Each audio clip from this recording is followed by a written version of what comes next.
Hello and welcome to our weekly share with the commentary of the Alshach.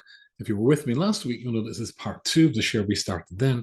And if you remember, I said it would be a nice idea, or I thought it would be a nice idea, and nobody has written to object, for us to pursue the theme of the Jewish people's journey from Egypt to Mount Sinai, the counting of the Omer, a replication in a spiritual sense, an ambition to replicate and repeat the process that they went through, which obviously would culminate in the same conclusion of us once again saying we'll accept the Torah when we come to the festival of Shavuot. So let's start off with our usual beginning, which is dedications. For Rafal Chaim ben Sora, Shavuot Shlema, Oria Chaim ben Chana Yehudis, should have a refuah shlema. I'm have to pause and tell you that whenever I used to go and see, I was very blessed to be close to a truly holy man. It's a strange thing to talk about, a holy person. It's a bit sort of corny, cheesy, embarrassing almost to say it in English, holy person. However, if you ever have a chance to meet a real tzaddik, you'll know that such people do exist. And I was close to the Manchester Rosh Hashiva, Rav Siegel, Zecher Tzaddik, Kodesh Livrocha, and people used to come to him from all over the world for his blessings, which were incredibly efficacious. By the way, people still travel to his graveside in Manchester. He's buried at the children's section of the Jewish graveyard in Manchester, the place called Whitefield, because he was such a pure soul. It was like a child's soul, and that's where he's buried. So people still search, as it were, for the effect of being close to that tzaddik that might, as it were, speed up or get your prayers heard in Shemaim. I do that myself when I'm in Manchester. And when people used to come to him seeking his blessings, he often used to say, come back and let me know if my blessing worked. And I remember I think it was the day before he passed away. I was at a Brice, and there he was, and he was very small, very diminutive. And he saw me and he said, Yudiyaina, Yudiyaina. And he called me over. He said, my bracha, the bracha I gave you, did it work? It wasn't for illness, it was something else. And I said, yes, Rosh. He said, you've got to come and let me know. It's important sometimes to know that our efforts have played off. And something we were a few weeks ago saying, dedicating the share for, something called Rochel Levana Bas Shirley.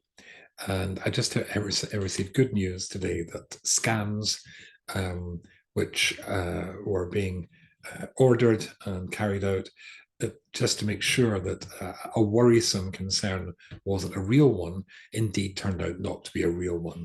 So this very, very dear Talmidah of mine, she and her husband are two of my very closest and favorite people on the planet, have had really, really good news. I'll be phoning them tomorrow. They live now in Yerushalayim from London before that. So it's nice to hear this good news. Yecheskel Yehuda ben Yenta should have a refuah shlema. And then the Shmuel ben Chana should have refuah shlema. And Chaya Simcha ben Janet Jamala should also have a refuah shlema. And that takes care of our dedications. I'll give you a quick sum up of what we said last week, just in case you need a reminder or a brief reminder. But if you've not heard the share and you're dipping in, this is part two. Please listen to the major part of the share, which was last week. But we talked about how the Jewish people are on a journey of replicating, going out from Egypt. We got to see ourselves doing that all the time. It's echoed in the counting of the Omer. And each day of counting the Omer, there is Kabbalistically an aspect of, if you like, the human psyche, the human soul, which we are supposed to be working on. We're trying to get there. It's all about counting. It's all about time. And we pointed out that the Jewish people are considered at this point of our journey to not quite be Jewish in the full sense of the word yet. As I said last week, two young rabbis spoke to me just before Passover, and I said, "What was Abram and Yitzhak and Yaakov and Sarah, Rivka, Rachel? Were they actually Jewish? I mean, really Jewish, properly Jewish?" I said, "Well, of course." And they said, "But they hadn't yet got the Torah." So the distinction I wanted to draw was between a nation and a people. The Jewish people were certainly a people. They'd been founded by greats. However, the American people existed when the King of England still was the King of America, but they'd not yet, as it were, declared their independence. And a nation has its own characteristics, its own constitution, it has its own set of laws, its own philosophy and outlook, and the values that it stands for. The Jewish people are only going to sign up to those values, the ones that you and I know and are identified by when they come to Mount Sinai. So, in a sense, no, they weren't completely Jewish. They were pre-Jewish. They were like Gerim, and therefore, as a consequence, there is a distinction between the Jewishness of the pre-Matan Torah generation and the post generations.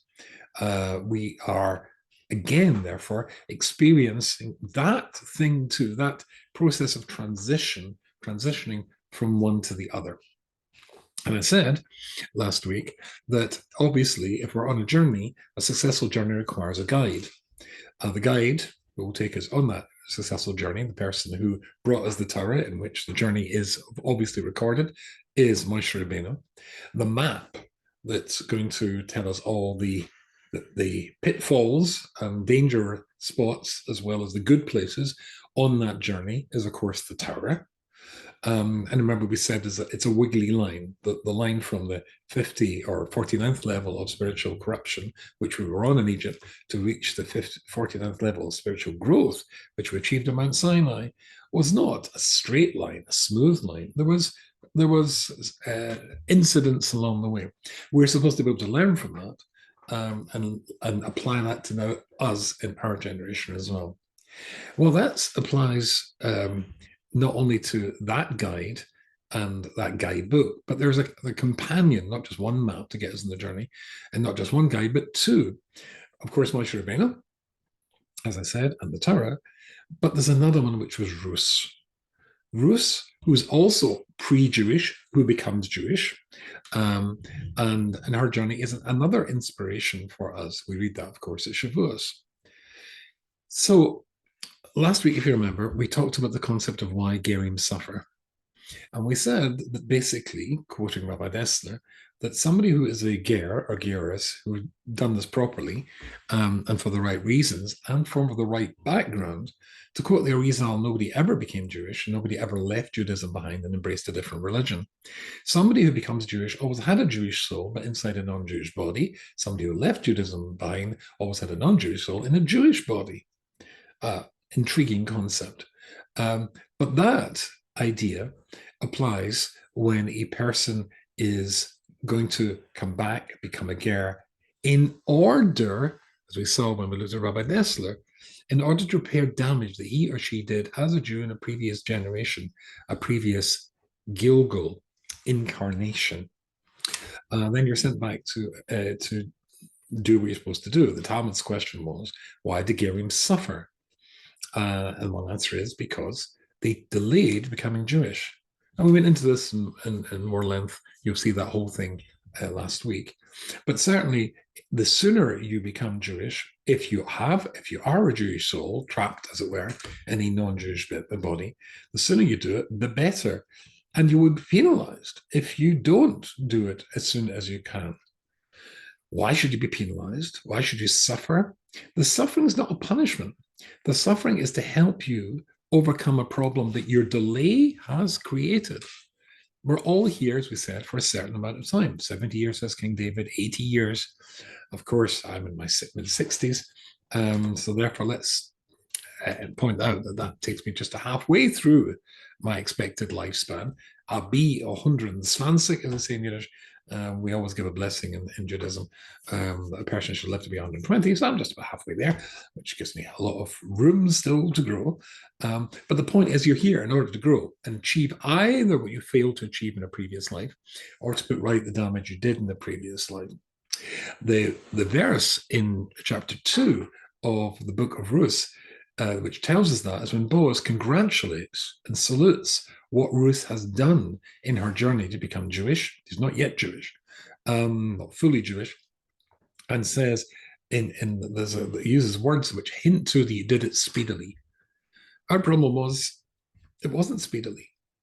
The story of Ruth, with a Jewish family, Elimelech's family. Elimelech was the greatest rabbi of the generation, the head of the Sanhedrin, his wife Nomi, his two sons Machman and Chilion, leaving a famine behind in Israel to seek refuge across the Jordan River in today what is the country of Jordan. And they go there to temporarily stay. But they put down roots, and Elimelech dies. After Elimelech's death, the Megillah tells us, Megillah Shus tells us, then the two sons, Mach and Bechilion, marry Moabite princesses, Orpah and Varush. And then they marry them and stay there for 10 years. And then the two sons die. Naomi starts to move back to Israel, the famine's over, and the two daughters-in-law come with them, begging to be able to join her, begging to join the Jewish people.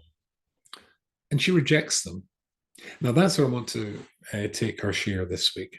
A very interesting problem indeed is raised from this. As I said, Elimelech was the greatest rabbi of the generation. His sons, Mach and Bechilion, the Al-Shach HaKodesh says, were Gedolei Hadar, greats in their own right of the generation. So think of two greats in our generation, or our past generation. Think of the Chofetz Chaim, the Baal Shem Tov, maybe you're familiar with, the Lubavitch Rebbe, Sapir Rebbe, Rav Moshe Feinstein, however you want to think of two greats. Now conceive, or try and conceive of them marrying a non-Jewish woman. It's clearly an impossibility. It just would not occur. So therefore, how could it say that they're not Jewish? Because Naomi rejects them.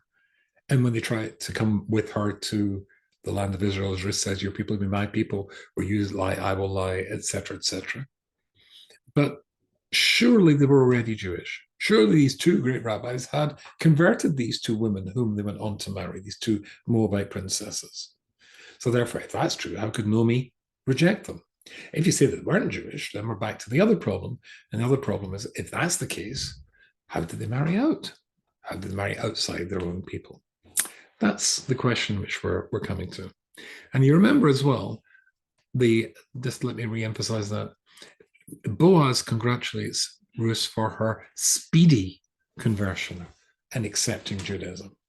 Well, when they marry Mach and Bechilion, to the point when Mach and Bechilion die and they petition Naomi to come with her, is a 10-year interval.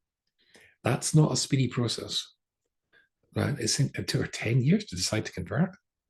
That doesn't seem to make sense at all. This is a famous question. I think probably the most famous question in Megillah Shus, and it's one that I had many, many years ago. And I found in a sefer called it's Kerem HaTzvi. You can just see it above my left ear, and those swarm over there. Can you see those ones, the blue ones and the black ones? Those are called Kerem HaTzvi. These were the first Manchester Rosh Yeshiva's works, Ritzi Hirschberger. And when he addresses this question, he addresses it very, very briefly. And that's it's.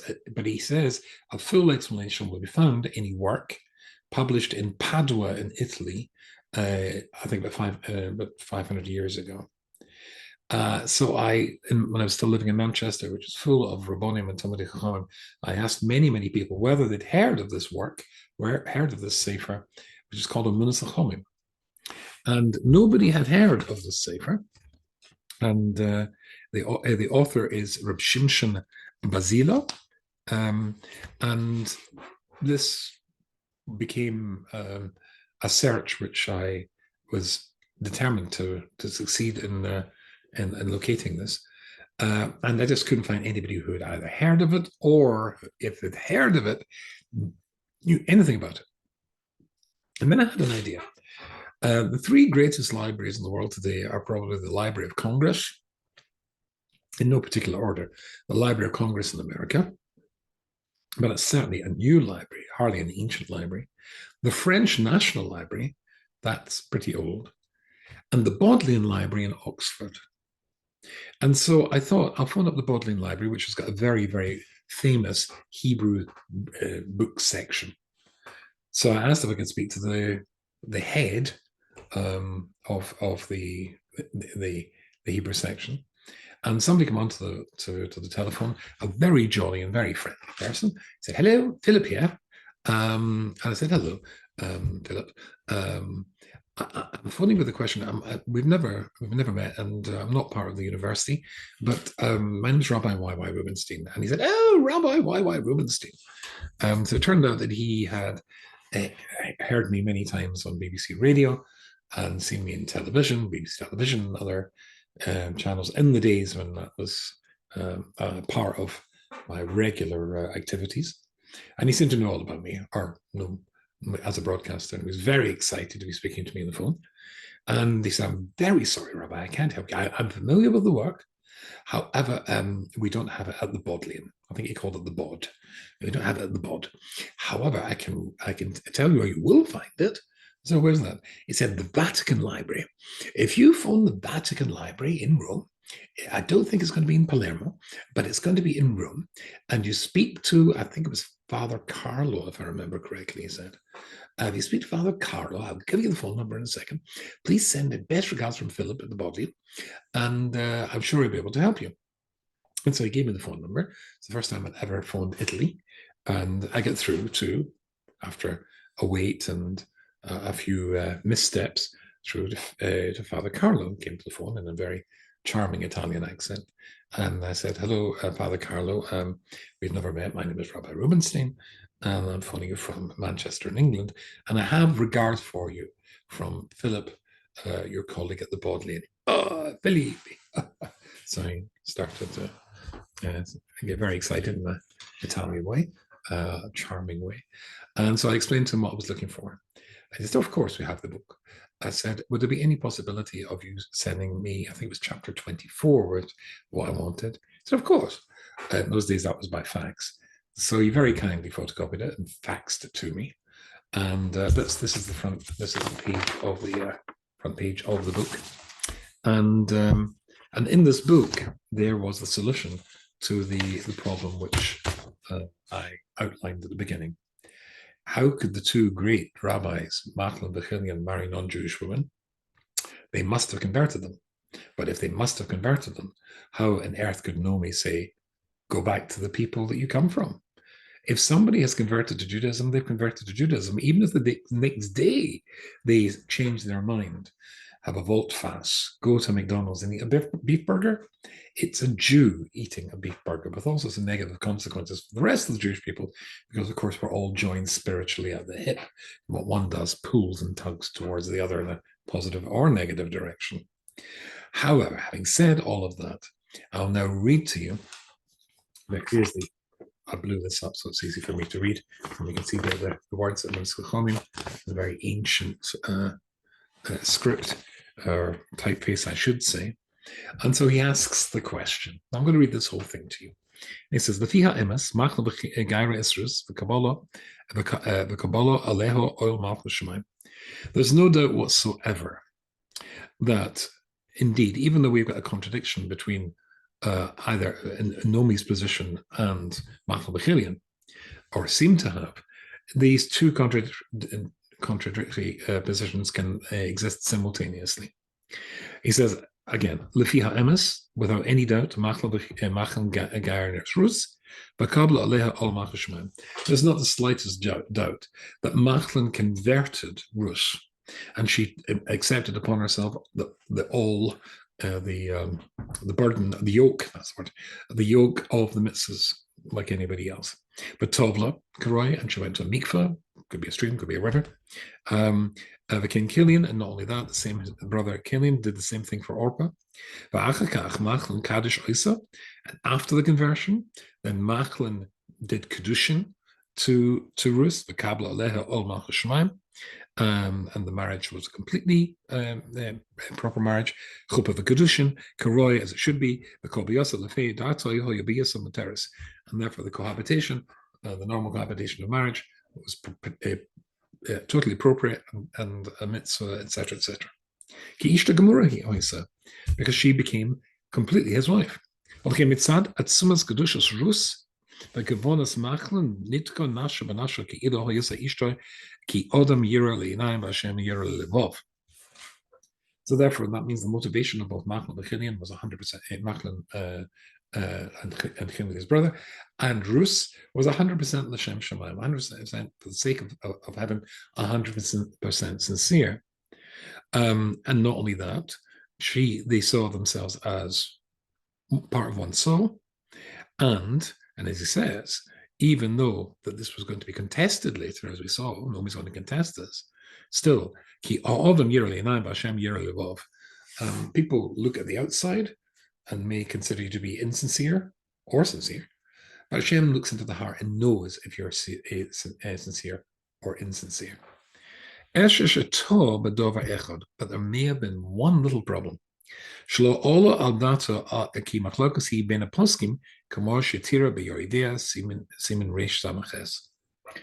In their conversion of Rus, the two sons, the two brothers, and the two sons of Nomi may have missed one part of the calculate or to take something into calculation. And that we'll find in the Shulchan Aruch, very small Shulchan Aruch, and in the Shulchan Aruch, in Yoridea, third volume of Yoridea, in page Reish, in chapter Reish Samaches, and it's what's called Sif Gimel, and the third halacha. So I'll read this to you. Kol inyoni hager ben lahodia b'mitzvahs the kabbalah ben amila ben betfila tzorach sheyi begimel haksherim ladain. The whole process of conversion, from the beginning of the process, to in the case of the man, a circumcision, and to the case of both man and woman, to the going to the mikveh, has to be supervised by a base team which is constituted by 3 qualified rabbonim. 3. Of course, that's the normal complement of a base team, is 3. But that, says the Shulchan Aruch, that's Rabbi Yosef Karo, is dafka lechatchila. That's the ideal. However, b'di'evet, second best, but still acceptable, 2. If you get 2, afilu lo tov l'shem geras el ish, because I'll do a whole different thing, we need to go into that. But 2 is sufficient. That's the Shulchan Aruch. Then, what if you can't find 2? Well, the Rif and the Rambam say, afilu b'di'evet, even if 2 were there, it doesn't help at all. It is no conversion. It is the Mila for a man is irrelevant. The Tefillah for both is irrelevant. So the Rambam and the Rif, their halachic position is that it needs 3 or it's no conversion. But other opinions say there is a conversion. So let me go back to what the Ramon Sachamim says. As somebody told me recently, the Rogatchover says that they're almost the exact same thing. The Rogatchover gone was much later. But there was not 3 rabbis to do this conversion. Because remember, after Elimelech dies, leaving just the 2 sons, so there's 2 rabbis, which according to the Rambam and the Rif is no good. They're going to the mikveh is nothing. They remain non-Jewish as they were before. But however, other opinions say, but the Ebed, it does work. It's not ideal, but it works. Geras Gemara here is complete conversion. But he need Naomi. But Naomi's position, Naomi who rejected them and carries on trying to dissuade them, the reason she did was because she believed that the halachic position was the one that the Rambam and the Rif held. If you don't have 3 on him, it's not a conversion. Everybody else held there was okay. So therefore, and that's why she tried to push them off. And Machlin obviously felt, along with his brother, that 2 constitute a proper base team and it's a proper conversion. That would solve our problem of how Naomi could say no, and they hadn't married non-Jewish people, they married them in conversion and converted them. And still Naomi would say no, because the way the conversion worked, Naomi felt was invalid. But let's return to our other question. And the other question was, how could it possibly be that Boaz lauds and praises Ruth for her conversion. If her conversion was only 10 years after the death of Elimelech. So she was married to Machlon, Ruth was married to Machlon, and only converts 10 years later, only converts the second time with a base din of 3 through the agency of Nomi, who accepts her and brings her to a base din when they get to Eretz Yisrael, and that's when the conversion is finalized. But that means that, of course, Ruth did embrace Judaism at the very first opportunity. And then, after she became Jewish, then she married. And she married one of the rabbis who converted her. But that means there is no penalty she's going to suffer for delaying or tarrying. She didn't delay and tarry, or tarry. Her first opportunity was the one that she took. And again, that brings us back to our theme. We're supposed to be emulating the journey of the Jewish people to come to Mount Sinai. They arrive there as soon as they possibly can. Ruth arrived at her Kabbalah Satorah as soon as she possibly could. We are going through this period of days. Today is the 17th day of the Omer. We're going through this period of days in which we are trying to work on ourselves to get ourselves to the level of being able to accept the Torah. The quickest opportunity to do so is going to be at Shavuot, a repeat of what happened before. But we have to be working on ourselves to be able to do so and to get there successfully. I wanted to suggest last week that, quoting Rav Shlomo Wolbe, you can do that most effectively by getting new stuff. I mean, we've made this journey many years before. Mid-60s, I said I was in, so you can work out how many Shavuos as I've done. But in order to make it a new experience, an exciting experience, a peak, not a trough, like the journey from to Mount Sinai had all sorts of peaks and troughs, to keep it up, something new, something exciting, a new shiur, a new sefer, a new project, like me, as I told you last week, learning from Tehillim Tzadi to Kuf. That's the 10 Tehillim that are written by Moshe Rabbeinu. That, for me, is an exciting project. I've set myself to, as it were, emulate what they must have been doing when everything was new, following the journey, noticing the pitfalls, working out what tripped them up so that it doesn't trip us up, working out what made them get excited so they can get us, make sure we get excited by these things, and coming at the right moment, the soonest moment we can, because we're only here for a very short space of time, as we said last week on the Shiur. 70 years is 25,567 and a half days. Not a lot of days. You want to cram into it everything you can. You want it to be new. You want it to be exciting.